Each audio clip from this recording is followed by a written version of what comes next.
Mua nuk më ndodh shpesh që të jemi emocionuar, po sot jam për një mend i emocionuar që ndodhin shumë me jush. Dhe nuk kam se si ta nis fjalën në këtë takim mbyllës të një fushate të gjatë, verse duke shprehur mirënjohjen time, mirënjohjen tonë të thellë për gjithë ju që jeni jo vetëm këtu të pranishëm, por sepse na keni shoqëruar hapasapi në këtë fushatë të gjatë, keni qenë mburoja jonë kur na kanë sulmuar padrejtësisht, keni qenë me ne cep më cep e anë kënd Shqipërisë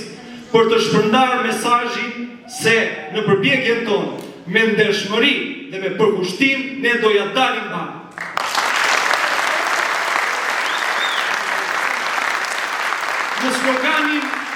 Në sloganin që zgjodhëm në këtë fushatë, e reja po lind,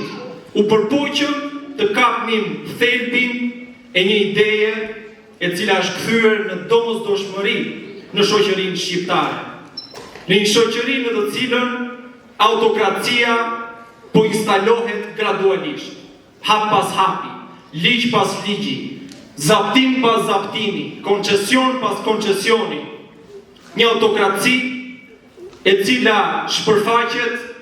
në pafityrësinë e një drejtoreshe kopshti që i kërkon edukatores së fëmijëve listën e të afërme të saj në diasporë, në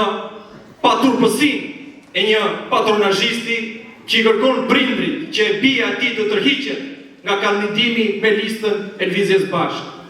në pikërisht në instalimin e një sër gjestesh që të gjithë i shohim në përditshmërinë tonë të një pushteti arrogant, të një pushteti që ndjen veten të fortë, por që së brendshmi është i kalbur thellësisht.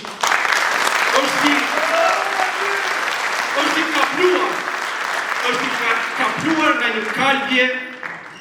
duhma të cilës po kundërmon në mbar shoqërinë shqiptare. E reja po lind sepse shoqëria shqiptare kërkon standarde të tjera. Kur shqiptarët të qeverisen nga një parti e cila nuk i vjedh, ata nuk do ta tolerojnë më vjedhje. Kur punojnë si administratës të drejtohen nga njerëz që nuk i shantazhojnë, ata nuk do ta tolerojnë më shantazhin. Kur dyqanë mos ketë më frikë nga taksidari, kur punëtori fabrikës të mos nxirret me dhunë nëpër mitingje elektorale, kur mjeku, mësuesi, infermieri të mos kërcënohen nga drejtori, kur sipërmarrësi ndershëm të çajë përpara me meritokraci në punën që bën, dhe të mos përballet me monopolin që ka oligarku, atëherë në shoqërinë tonë ne do kemi vendosur standarde të reja.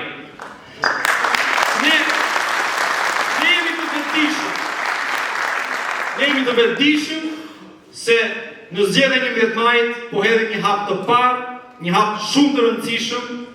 drejt transformimit për cilën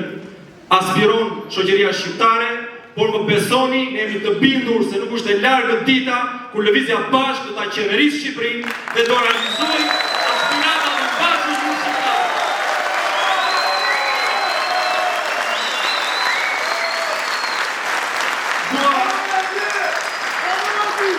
Do ta mbyll fjalën time me një shprehje të shkrimtarit të madh francez Victor Hugo, një shprehje që ne kemi përdorur edhe në spotin ton të fushatës, se nuk ka forcë më të madhe në botë se sa forca e një ideje të cilës i ka ardhur koha. E reja